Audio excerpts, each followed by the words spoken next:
Tu penses encore et encore. Ton esprit ne s'arrête jamais, et parfois ton cœur est fatigué de toutes ces pensées.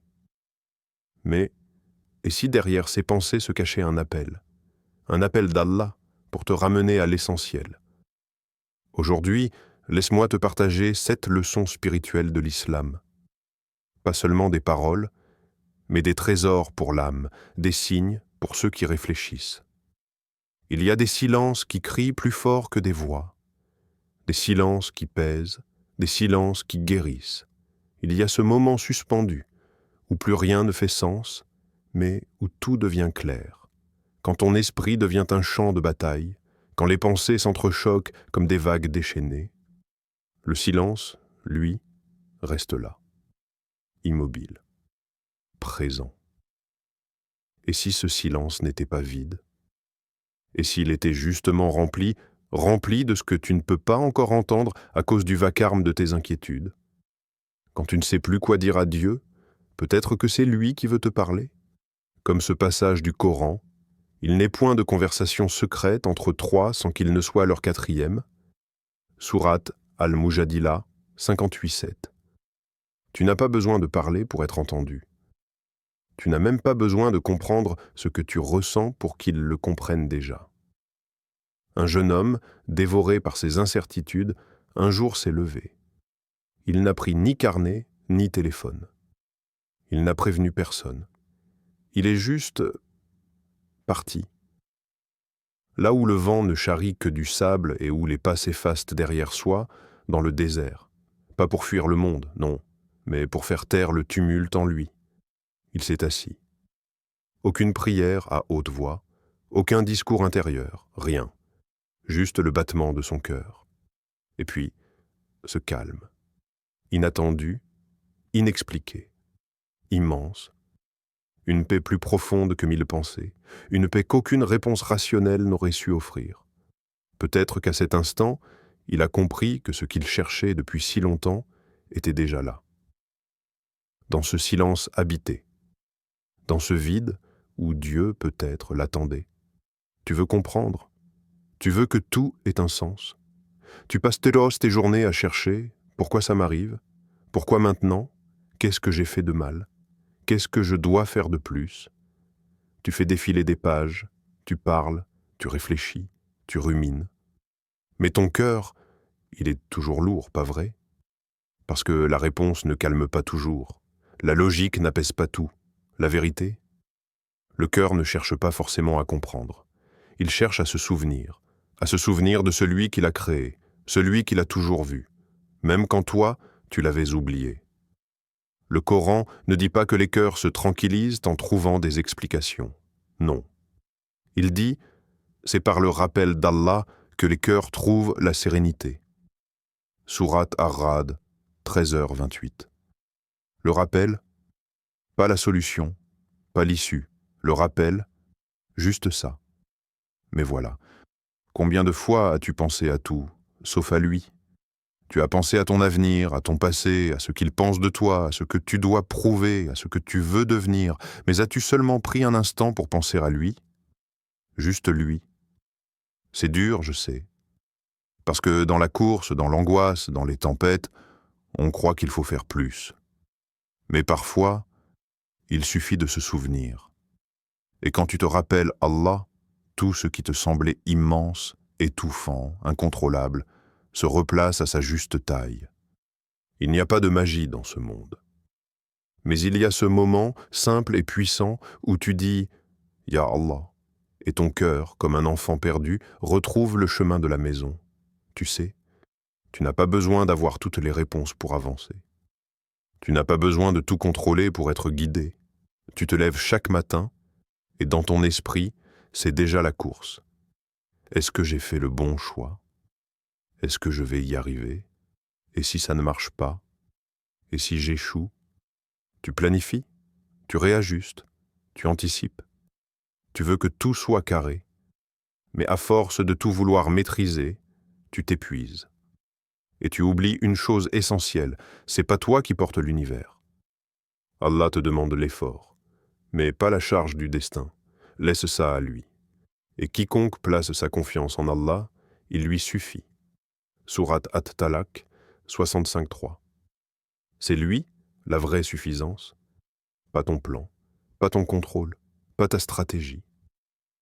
Un jour, un compagnon du prophète est venu lui poser une question pleine de sens. Dois-je attacher mon chameau ou faire confiance à Allah? Et le prophète lui répondit, attache-le et place ta confiance en Allah. Le tawakkul, c'est ça. Ce n'est pas de l'inaction, ce n'est pas de l'imprudence. C'est faire ce que tu peux et croire que ce que tu ne contrôles pas est entre de bonnes mains. Et si tes pensées, ton intelligence, ton organisation n'étaient rien que des outils, des moyens, mais pas la fin. La fin, c'est lui, toujours lui. Et si tu veux respirer un peu plus fort, marcher un peu plus sereinement, il va falloir accepter une chose simple. Ce n'est pas ta main qui dirige le vent, mais tu peux lever ta voile et avancer avec ce qu'il t'envoie. Ce n'est pas une épée, ce n'est pas une ombre, ce n'est même pas quelque chose que tu peux voir. C'est une voix, une petite voix, à peine audible, mais constante. Et si tu échouais? Et si ça ne suffisait pas? Et si Allah ne t'écoutait pas cette fois? Tu ne vois rien venir, mais tu sens l'oppression. Ton cœur s'agite, ton souffle raccourcit, ton esprit devient une autoroute sans fin. Et toi, tu tournes en rond dans ta tête, prisonnier de pensées qui ne t'appartiennent même pas. Le diable vous menace de la pauvreté et vous commande l'indécence. Sourate Al-Baqarah 2268. Voilà sa méthode. Pas besoin de venir t'affronter. Il suffit de suggérer une idée, un doute, une image. Et il te regarde ensuite t'auto-détruire. Tu vois? Shaitan ne t'arrête pas par la force. Il te ralentit avec des peurs. Il te distrait avec des scénarios. Il t'obsède avec des « et si ».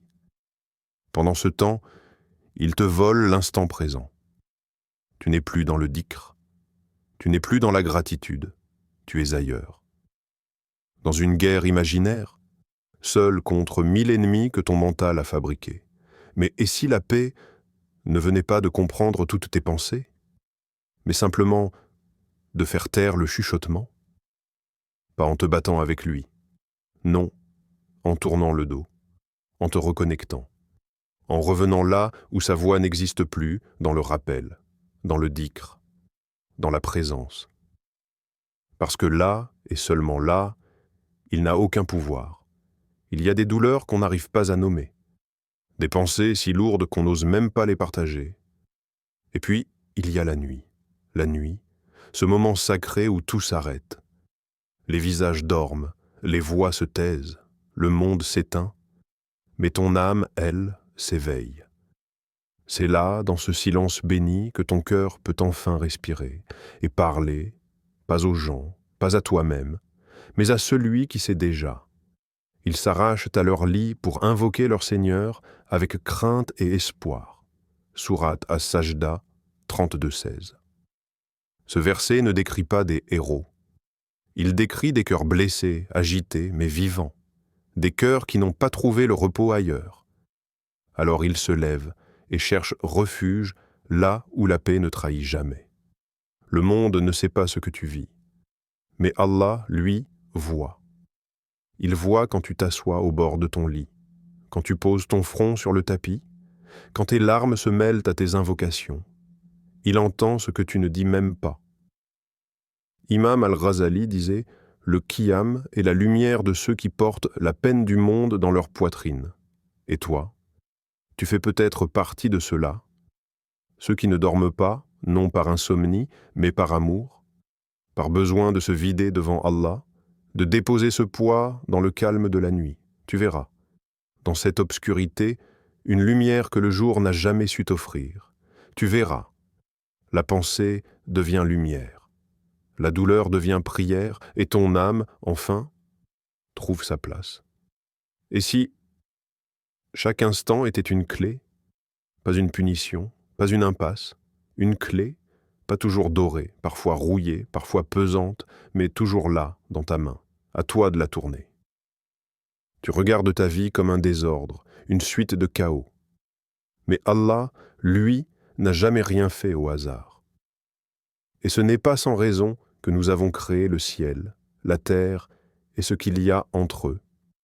Sourate Sad 38-27. Ce ciel que tu regardes sans comprendre, cette terre sous tes pieds que tu foules sans vraiment la voir, cette tempête dans ta tête, ce silence dans ton cœur. Rien de tout cela n'est vide. Tout est porteur de sens. Même ton anxiété, même cette douleur que tu n'arrives pas à expliquer, même cette question qui revient encore et encore dans ton esprit. Et si ce n'était pas une barrière, mais un message? Et si ce n'était pas une boucle sans fin, mais une invitation à voir autrement, à lire les signes, à ouvrir les yeux, à déchiffrer? La vie n'est pas un labyrinthe, elle est un champ rempli de signes, de directions, de rappels. C'est toi qui choisis si tu veux courir dedans ou t'arrêter pour observer. C'est toi qui choisis si tu veux te débattre avec les questions ou laisser les signes t'enseigner. La clé, ce n'est pas la réponse, c'est la conscience. La conscience que tout a un sens, même si tu ne le vois pas tout de suite. Alors regarde. Regarde autrement. Peut-être que ce que tu appelles blocage était en fait une porte, et il est temps maintenant de la pousser. Tu ne l'as dit à personne, pas même à toi. Tu souris, tu avances, tu dis « ça va ». Mais il y a cette chose au fond, ce poids discret, cette faille silencieuse que tu caches même à ton propre regard. Mais Allah, lui, il sait. Il sait ce que toi-même tu n'oses pas explorer. Il connaît le secret et ce qui est encore plus caché. Sourate Taha 27. Plus caché que tes mots, plus caché que ta douleur consciente. Il connaît l'origine, le premier fil de ta pensée, le tout début de la faille, et c'est pour ça qu'il t'appelle, pas avec des reproches, mais avec tendresse. Il te dit simplement « Reviens à moi ». C'est tout. Pas besoin de tout comprendre. Pas besoin de tout expliquer. Pas besoin de mots parfaits. Reviens, c'est suffisant. Il y a une histoire.